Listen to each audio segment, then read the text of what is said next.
Olá a todos, sejam todos bem-vindos novamente, mais uma live aqui do Centro Espírita Ceareiros de Jesus, de Americana. Nós dando sequência aos textos que habitualmente colocamos. Hoje vamos abordar um texto do livro Vinha de Luz, o item 8, com o título de Marcas, ditado pelo Espírito de Emmanuel ao médium Francisco Cândido Xavier. Vamos lá. Lembrando a todos, que deixem seu like aqui no nosso canal, se inscrevam para que a gente possa dar continuidade aos nossos textos, aos nossos temas, levar um pouco de conhecimento, que esse é o objetivo da nossa casa e que isso possa chegar ao maior número de pessoas possível. Então vamos todos agora fechando os nossos olhos, imaginando sempre a presença de Jesus, nosso Mestre, para que nos ilumine sempre com a sua sabedoria, com o seu amor, para que possamos ter dentro de nós, assim como Paulo, as marcas de seus ensinamentos. Esse é o nosso propósito. Esse foi o propósito pelo qual Jesus veio até nós, viveu entre nós, deixou todos os seus ensinamentos para que nós possamos nos salvar da escuridão, iluminar nossa vida e viver plenamente no amor fraterno. Então, obrigado, Senhor, por mais essa oportunidade e que assim seja. Bom, vamos lá. O livro Vinha de Luz é um apanhado de textos, ditados por Emmanuel, alguns deles buscados de trechos do Evangelho, e esse especificamente vem de uma carta, que é a Epístola de Paulo, escrita aos Gálatas, o capítulo 6, verso 17, que diz o seguinte, olha: desde agora ninguém me moleste, porque trago no meu corpo as marcas do Senhor Jesus. Então, sobre essa fala que está inclusa dentro da Epístola de Paulo, Emmanuel faz uma explanação do entendimento. Eu vou lê-la, porque é um texto até relativamente curto, e depois nós vamos discorrer um pouco sobre esse texto. Então Emmanuel começa assim, olha: todas as realizações humanas possuem marca própria. Casas, livros, artigos, medicamentos, tudo exibe um sinal de identificação aos olhos atentos.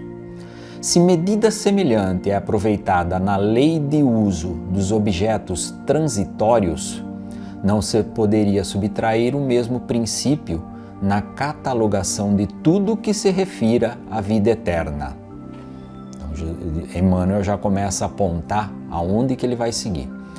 Jesus possui igualmente os sinais dele.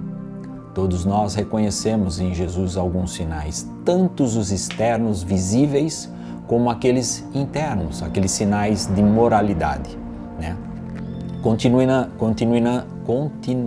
Continuando, a imagem utilizada por Paulo de Tarso em suas exortações aos Gálatas pode ser mais extensa. As marcas do Cristo não são apenas as da cruz, mas também as de sua atividade na experiência comum. Em cada situação, o homem pode revelar uma demonstração do Divino Mestre. Jesus forneceu padrões educativos em todas as particularidades de sua passagem pelo mundo. O Evangelho nos-lo apresenta nos mais diversos quadros, junto ao trabalho, à simplicidade, ao pecado, à pobreza, à alegria, à dor, à glorificação e ao martírio.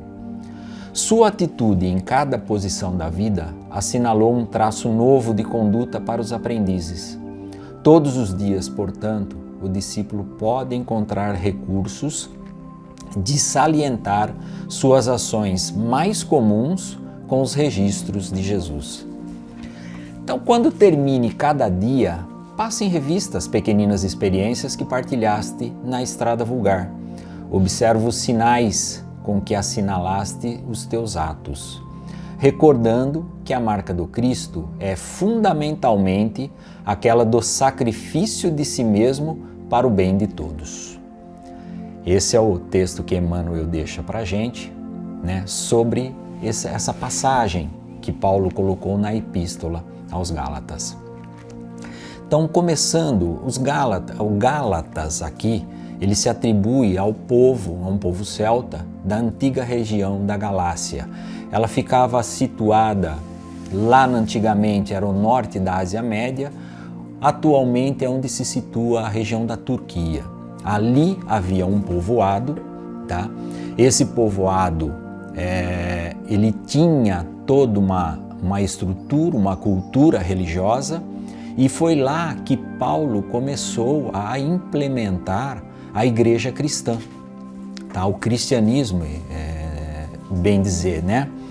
E Paulo, fazendo esse trabalho, ele ia até essa região, passava seus ensinamentos, ajudou a construir igrejas cristãs e a rebanhar o povo de lá, né, para o cristianismo. E isso ocorreu que acabou por trazer um pouco de insatisfação ou discordância de outros que não haviam assimilado o cristianismo, né, e acabavam questionando as atribuições de Paulo. Eles questionavam até o fato de ser Paulo realmente um discípulo capacitado a implantar a religião lá, porque havia conflito. Vamos lembrar que naquela época havia muita discussão sobre a aplicação das leis de Moisés e o quanto isso era conflitante com os ensinamentos de Jesus. Nós podemos também lembrar aqui que numa das passagens Jesus disse: eu não vim ser contra a lei, eu vim aplicar a lei. Então Jesus estava de acordo com as leis de Moisés, mas ele pretendia aplicá-la da forma correta, tá? E isso tudo era uma comunhão dos ensinamentos de Jesus para que pudéssemos renovar e remodelar os nossos as compreensões, né, e a interpretação das leis de Moisés à época. E tudo isso trazia muito conflito. Alguns aceitavam, outros não. Aqueles doutores da lei questionavam muito a forma como Jesus pregava. Eles discordavam de Jesus, pois até então a interpretação que eles faziam das leis de Deus era diferente. E isso também Jesus nos lembra disso também, quando ele disse que eu não vim aqui para trazer a paz, eu vim aqui provocar a discórdia entre pai e filho, filho e pai. Existe esse texto que Jesus já previa, né, que isso se daria dali, do momento em que ele deixasse de habitar o planeta, para dar continuidade ao cristianismo. E era exatamente esse cenário que estava acontecendo nessa região, junto ao povo gálata. Então Paulo, que era o apóstolo de Cristo, foi até essa região, começou a implantar o cristianismo lá e, naturalmente, começou a ser combatido. E esse combate não era só em palavras. Nós sabemos que os cristãos da época eram perseguidos, eram torturados e eram até mortos. Então havia uma necessidade de se tomar uma cautela enorme para se levar a palavra de Cristo em determinadas regiões, ou em qualquer região, tá? Naquela época. Então Paulo, numa das visitas a Gálata e percebendo o que estava ocorrendo, resolve escrever essa epístola, que nada mais é do que um texto, uma carta endereçada ao povo gálata, explicando e dando a sua versão, né, colocando o motivo pelo qual ele fazia o que ele fazia e sob qual ordem ele estava agindo. E essa carta, essa epístola de Gálata, ela vem hoje sendo intitulada de Declaração da Independência Cristã. Tamanha foi a força, a repercussão que ela tomou naquela época. E Paulo começa essa epístola com a seguinte frase, é o primeiro parágrafo da epístola. Ele escreve assim, ele se identifica como Paulo, apóstolo, não da parte dos homens, nem por intermédio de homem algum, mas sim por Jesus Cristo e por Deus Pai, que o ressuscitou dentre os mortos. Aqui Paulo traz para si todo o poder que era questionado dele. Ele tinha que se solidificar como um discípulo de Jesus, enviado por Jesus e com a bênção de Deus Pai, para que isso tivesse uma proporção e um peso suficiente para que as pessoas que lessem a sua declaração, o seu tema, pudessem se espelhar nele, entender e aceitar o cristianismo. Esse era o objetivo. Tá? Então Paulo começa se colocando, né, como o mensageiro autorizado por Jesus, com a autorização também de Deus Pai, e que ali ele iria discorrer sobre uma série de informações, de colocações direcionada àquele povo que estavam questionando o cristianismo naquela época. E ele começa, e lá no verso onde Emmanuel retirou a palavra marcas, né? Que começa assim, daqui em diante ninguém me moleste, porque eu trago no meu corpo as marcas de Jesus. Esse me moleste, ele também é interpretado como ninguém me questione, ninguém me atribule, né? Ninguém discorde ou me aborreça, porque era o que estava ocorrendo, né? Uma série de questionamento. E Paulo faz essa citação. E por que Paulo usa essa citação? Porque eu tenho as marcas de Jesus. Porque ali, como Emmanuel diz no seu texto, essas marcas não eram apenas as externas, as exteriores. Não era só o sinal da cruz de Jesus, não era só a cicatriz das mãos, as feridas de Jesus, mas eram marcas internas. Nós dizemos que o cristianismo tem como a marca principal seguir os ensinamentos de Jesus. Isso é uma máxima que nós utilizamos. Todos nós sabemos que Jesus, quando veio, ele não apenas ensinava com as palavras, por parábolas, mas ele também agia. Ele também revestia cada ensinamento em ação. E isso vai criando uma marca própria do cristianismo. Era desta marca que Paulo vinha falando. Então aqui Paulo tenta trazer todos para a sua condição, né, para os seus ensinamentos, dizendo, olha, eu tenho a passagem, a vivência, a experiência de ser cristão. Eu passei por tudo. Lembrando que Paulo, antes de ser cristão, era Saulo, que era um perseguidor do cristianismo. Então olha quanta experiência e quanta capacidade moral Paulo tinha para dizer o que ele estava dizendo. Ele sabia exatamente o que era ser perseguido. Ele conhecia o outro lado do perseguidor.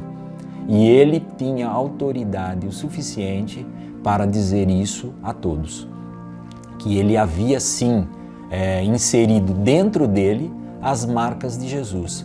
Marcas estas de conhecimento, uma marca de qualidade moral, de sofrimento, de ser perseguido, de saber que a vida era muito mais ampla, de ter a visão da realidade ou da do real tamanho e complexidade da nossa existência, de compreender um pouco mais a Deus. E quando você tem tudo isso imbuído dentro de você, a sua marca, a marca que você vai deixar por onde passar, é a marca do cristianismo. É a marca daquela pessoa que trilha pelo caminho estreito em direção à porta estreita. É aquela marca de quem tem a estrutura, a base fundamental da vida totalmente estabilizada. E ele não se corrompe, ele não perde a sua fé. Essa era a marca que Paulo vinha trazendo. E era com esse discurso que Paulo chegava a todos os povos. E ele deixou isso muito bem escrito nessa epístola dirigida aos Gálatas, ao povo gálata. E essa epístola ganhou uma repercussão. Paulo escreveu 4 epístolas, aos Coríntios, que foram 2, aos Romanos e aos Gálatas. Essa epístola de Gálatas, ela tem um peso maior dentro das cartas de Paulo, porque ela atingia realmente, ela ia em direção ao que era o cerne da discussão daquela época, que era a divulgação do cristianismo e o quanto ele era verdadeiro ou não. E se questionava tudo, se questionava não só as obras de Jesus, mas se questionavam também as pessoas que estavam imbuídas de divulgar as obras. Tanto que os apóstolos de Jesus, eles eram escolhidos e instruídos diariamente. E Jesus renovava sempre neles a forma como eles deviam abordar, através da simplicidade, da humildade, de como eles tinham que ser firmes na crença e na fé, para que isso pudesse repercutir no povo e ganhar um tom de verdadeiro, porque senão haviam muitos que queriam destruir o cristianismo e essa destruição do cristianismo se tornaria fácil se cada apóstolo fosse fraco na sua fé. E aqui, então, através dessa epístola, Paulo vinha batendo muito firme nessa questão, de dizer que ele era o apóstolo de Jesus e de Cristo e de Deus, para reforçar o seu poder, a sua condição de ser qualificado para divulgar o cristianismo e assim dar sequência aos estudos. Foi muito combatido, foi muito criticado, Essa carta, essa epístola, Paulo se encontrava, para quem tiver a oportunidade de lê-la por inteiro, vai ver que Paulo se coloca numa defensiva. Ele não ataca, ele simplesmente se defende, ele coloca toda a sua fé, toda a sua certeza, mas sem agredir ninguém. Até porque ele aqui vinha demonstrando aquele outro ensinamento de Jesus, de que quando alguém lhe acerta ou lhe atinge a face direita, ofereça a face esquerda, ofereça a outra face, ou seja, não vamos responder à agressividade com outra agressividade. Então Paulo sabia muito bem, já era um apóstolo, já tinha conhecimento de como agir e assim ele foi fazendo. E nós, cristãos, que somos estudantes do cristianismo, que marcas que vamos trazer em nosso coração? Como nós podemos nos identificar, marcar a nossa presença como cristãos? Então temos que, dia a dia, como no final do texto que Emmanuel na última parágrafo que Emmanuel coloca, rever os nossos atos dia após dia, corrigir as pequenas falhas, nos lembrarmos sempre do Evangelho, do que consta nele, quais são as lições que Jesus nos deixou, e aplicá-las à medida do possível, dia após dia, corrigindo as nossas falhas, corrigindo os nossos erros, mudando as nossas atitudes, mudando os nossos valores. É necessário compreender tudo isso para que a gente possa nos moldar, fazer a nossa reforma íntima. É só através dessa reforma íntima, pautada, embasada no Evangelho, que nós vamos conseguir o progresso. Nós precisamos desse progresso moral para mudar o nosso mundo, mudar as nossas vidas, as vidas daqueles que nos cercam e conseguir aquela almejada paz de espírito. É pouco a pouco, seguindo os ensinamentos de Jesus, entendendo quais são os propósitos e deixando agora a nossa marca, não mais de pessoas comuns, mas de cristãos. Essas são as marcas que nós precisamos divulgar, que nós precisamos transmitir e deixar transparecer a todos. Só assim nós vamos servir de exemplo, só assim nós vamos conseguir, de uma forma indireta, passar um pouquinho da luz que adquirimos no conhecimento do Evangelho para aqueles que ainda se encontram na escuridão. Então, mostremos a marca de Jesus, as marcas de Jesus. Não só as feridas, mas as partes boas, a caridade, a benevolência, o perdão. Tudo isso caracteriza como uma marca registrada do cristianismo. E são essas marcas que nós precisamos transmitir a todos os nossos irmãos, cada vez mais, cada vez divulgando melhor o cristianismo, para que possamos, num futuro breve, nos colocarmos novamente juntos e vivendo uma vida de plenitude. Então é isso que eu queria passar para todos, né? Agradecendo novamente ao nosso Criador, a Jesus, tanto esforço, tanto trabalho, tanta dedicação em função do nosso progresso, num único objetivo, nos fazer enxergar a iluminação, a verdadeira lei da vida, aquilo que nos vai colocar em harmonia com o Criador. Então, com o coração bem aberto, num sentimento de gratidão, vamos, a partir de hoje, mostrar as nossas marcas, agora como verdadeiros cristãos, em retribuição a todo o amor que Jesus colocou a nós, concedeu a nós. Então, obrigado, Senhor, por todo esse amor dedicado, por todas essas oportunidades de aprendizado que temos, vivenciamos e que possamos um dia assimilar e retribuir a todos os nossos irmãos também.